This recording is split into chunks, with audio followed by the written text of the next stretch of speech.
let's see if Rogue can adapt to anything in Standard Hearthstone with Adaptive Amalgam Starship Rogue. The idea behind this deck was originally a amalgamation between two lists. The list that I had originally prepared for Adaptive Amalgam and trying to get a handful of them, and a random fan queued up against me in Hearthstone, Yo Blito, if I mispronounce it, sorry about that, but you still need credit, who was like, maybe you could check out Starships. And I was like, that's kind of a neat idea. So I kind of combined the two ideas together, and here we are.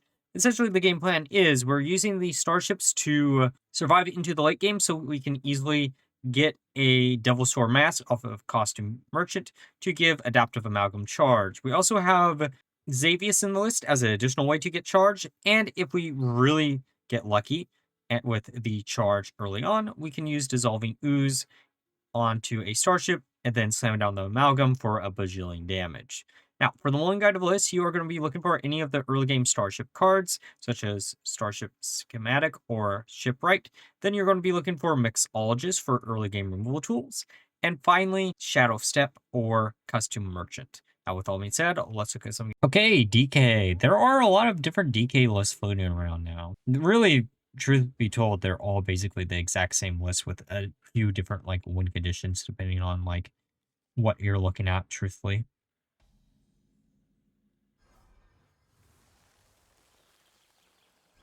Okay, this is not a terrible opener. I know we basically combined two ideas into one deck here. I really wanted to do a amalgam list, but every list that I tried just didn't feel good enough. And I'm pretty sure I probably shouted out the person who was like, maybe check out Starship. And then it was like, maybe we could do something with Starship and Amalgam in the same list. Since it was something I briefly considered, and then I was like, people are probably tired of Starships. But I think Starship Rogue is something people don't see that often, so they wouldn't be that tired of it. At least it's unique every game. You're not like going against a Starship Rogue and they're going to get the exact same game every single time. So if I didn't already shout out the person, their name was Blito, I think. I might have butchered that name. If I did, and you're watching this video, let me know down below, I guess. I do like to give credit where credit's due whenever someone inspires a list. We can coin... do we want to use Merchant this turn? I think we just use the Gravitational Disruptor. Oh, Dream Planner Zephyrs. You know, I had a real fun list with that card recently in Shaman because of the new Cloud Serpent card and a bunch of like other cards that allowed you to get like multiple copies of it. It's a really, really cool deck idea. I'm thinking that I'm going to try a very similar list with good old Hunter. I might try to do a secret Hunter list trying to get Ice Block as much as humanly possible. I say this, and it was one of my like day one decks that I was going to do, and then I backed out of it because I was like, this is just not interesting enough. It's just a control style of list, right? Control Hunter, which is, I guess, interesting, but it would be hard to make a short out of it, which is why I scrapped it. I know someone said they wanted to say or see Imbue Hunter, so that might be something that I could maybe look into. I know Sadissus also was playing around with Sandwich Hunter for a while, and that looked real fun. I don't know. There's a few options. Just trying to spread the love on some of the cards that haven't seen too much play, you know? Because Sandwich could be fun. We might actually take the Sandwich idea, but do it in Warrior instead. There was also like an Enraged Warrior list that I randomly queued against that theoretically looked good, and then I played one game of it, and I was like, I do not like how this plays. Okay, so all we need is Adaptive Amalgam, and then we got combo in hand. I'm going to go for the bigger one. A little bit of armor, and the rush minions. Get rid of the big minions, so I don't have to worry about it. It's also kind of funny, like, how much beast synergy that DK has right now, right? There is a lot of beast synergy in DK. All right, I'm going to get rid of one of the, well, actually two of these, right?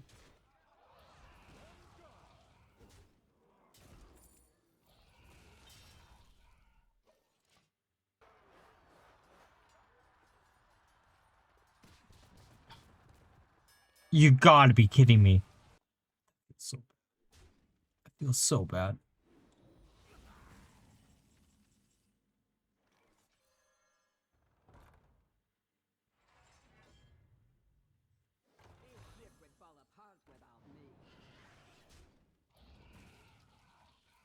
Okay, let's draw a few more cards.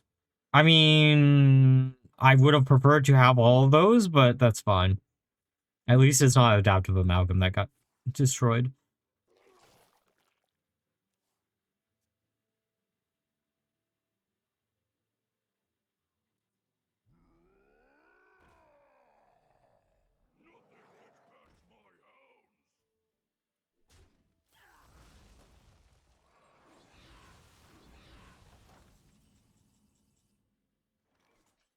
I mean, might as well draw two, right? Oh, there's an Adaptive Amalgam. Oh, actually, you know what? The funny thing is, no, I didn't have to use the coin there.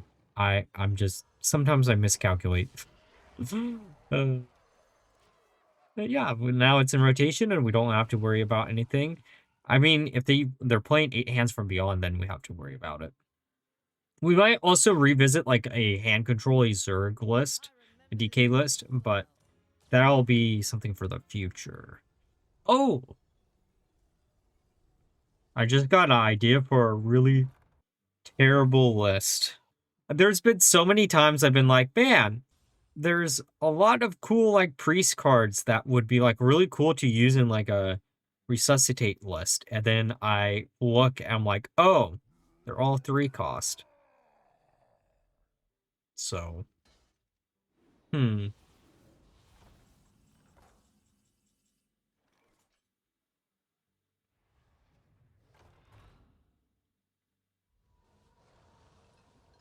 Okay, we can pop that. Is there... Yeah, there is a way for us to do multiple things. Okay, Ashbane, give me, I don't know, something fun? If I didn't know better, I would expect we were playing Dark Gift DK. I know that isn't a real deck, but that is kind of funny to see. Adaptive Amalgam with Elusive? Oh, okay. I will take that. Very sticky minion to hit or get rid of.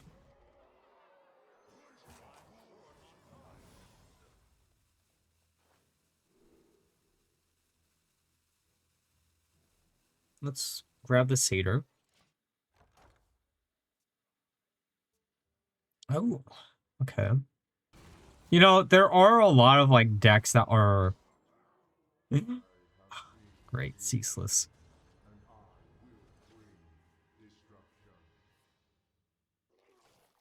A lot of like very teched out lists, and whenever I see any of them, I'm like, but why? I guess the Garrison Renovator or whatever it's called is another one of those lists, like theoretically at least. I kind of just want to use Xavius and see what we can grab. Something fun, something cool. I mean, a Xavius with 2 battle cries is actually kind of cool. This is almost like that's also another idea that I've like never played around with is like a Dark Gift Rogue. Oh, this is going to be funny. Actually, probably should have grabbed Marin there. The reason why this is going to be funny is because we can hit into this. And then that goes back into the deck to do 10 more damage. And then we get a second copy. Sure, it doesn't have Reborn, but like we can get endless copies of Reborn. Oh, speaking of Renovator. I guess this would have been a port state we could have renovated and it would have been fine.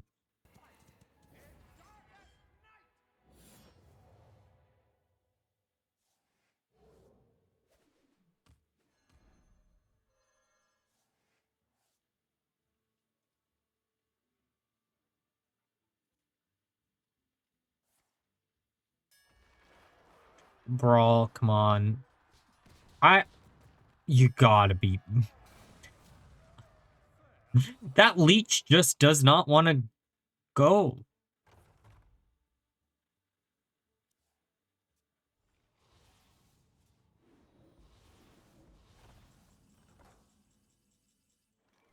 Okay, I mean, I guess we could see what we grab here. Armor, why not? Drop... none of those are good options.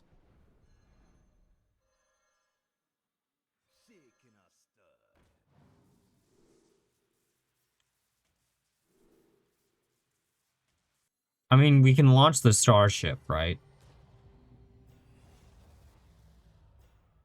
Which is a decently sized one. I really... Yeah, this might have been a mistake in the long run, but, like, maybe you'll get rid of their minions.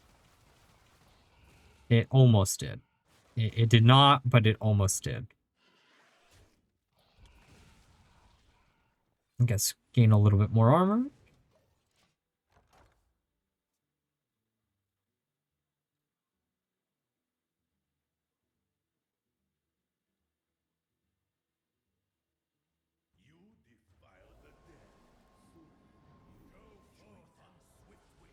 Okay.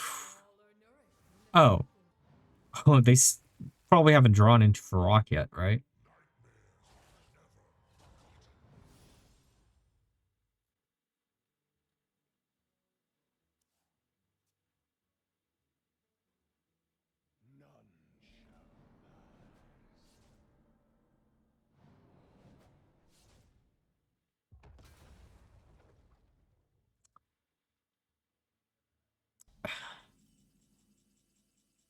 You know, I knew they had it, but that doesn't change the fact that that kind of stings a bit.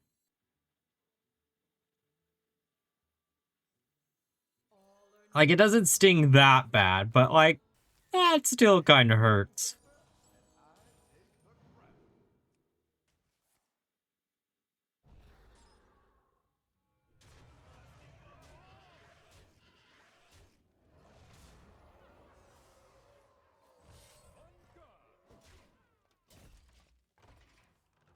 I mean, it's armor, I guess. Now, if I slam down Farok, is Farok going to betray? Oh.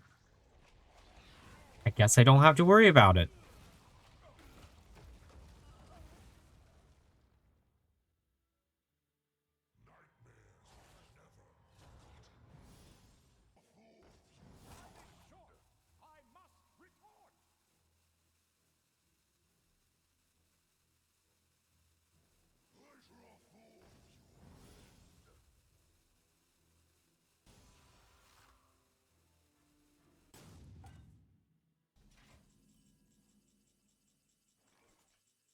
Okay. I would like to draw and finish this game with the Amalgam, if possible. So I'm going to make some dumb decisions. Because that's what I do best. When it comes to Hearthstone, I make dumb decisions that so no one else has to. Just so I can get the funny haha replay. And sometimes it works out in my favor, and sometimes it doesn't. It doesn't look like this is going to.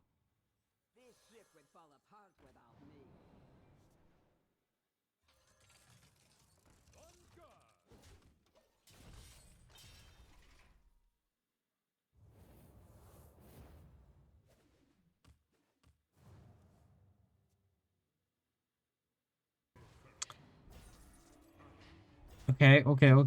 They're gonna heal for a bajillion, but like, if we can get Amalgam online, everything's fine. They're almost out of resources. We go infinite, so it's not like that big of a deal.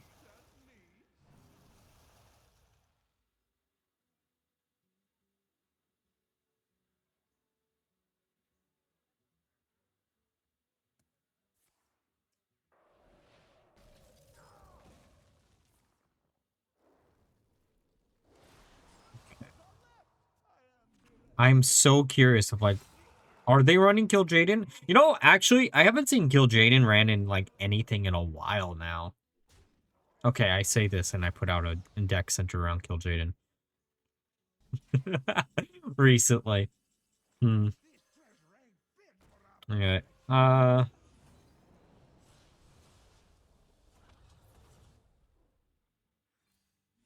AoE everything. Send this down. Give this charge. Go face. See what we can grab here. Please give me a draw card. Draw card into Amalgam would be hilarious. Neither of those are Amalgam, but that's okay.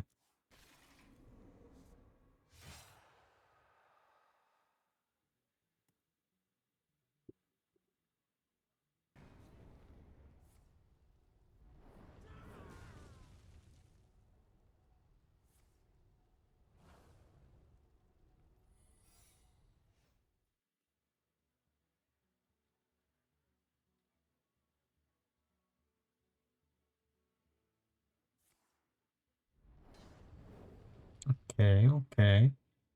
I'm still impressed that they're still sticking in this game, truth be told. Oh, you know what's the even funnier thing? If we got Marin, we could actually do the full loop. But I don't think they'd stick around for it if we did.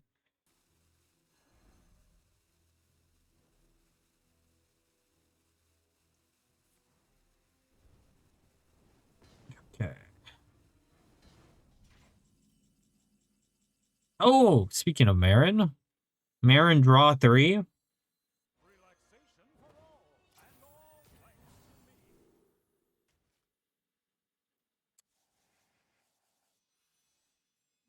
I'm just going to put that in our or their deck just so they don't go fatigue. Okay, Crown, Amalgam. Amalgam! I mean, uh, I could delay this by another turn or whatever, but I think this is just game. I don't think this could have gotten any better. All right, now we're through the game, so let's discuss my final thoughts of the deck. So I ended up playing 15 games with the deck, ended up with a 47% win rate, which isn't too awful. I didn't really expect the deck to do so well after testing some of the other versions of the list. I'll leave one of those down below too, just so you can have a quote unquote quicker pace version of Amalgam Rogue. Overall, though, if you're looking for a way to use Adaptive Amalgam in Rogue, this is probably going to be one of your better cases, just because of the fact that you do need a way to survive into the late game, and historically, other Adaptive Amalgam lists in Rogue don't really have too many survivability tools. However, Costume Merchant does allow you to easily access a bunch of new keywords that Amalgam didn't have before, and thus allowing you to easily get charged. Overall, again, if you're looking for something new or something fun to hold you over until the next set, try this one out. However, if you're looking for something to win you a lot of games, maybe skip out on this version. It is worth mentioning before I forget again, I did open up YouTube memberships. So if you want to help out the channel a little bit more, you can always join that. There's different tiers, but don't worry, content shouldn't be paid while behind it. You will only really get access to some emotes and a little badge in the comment section and a shout out at each end of full length video. But don't worry if you can't afford it. Just keep watching the video, like, comment, or subscribe if you already haven't. And until next time, bye bye.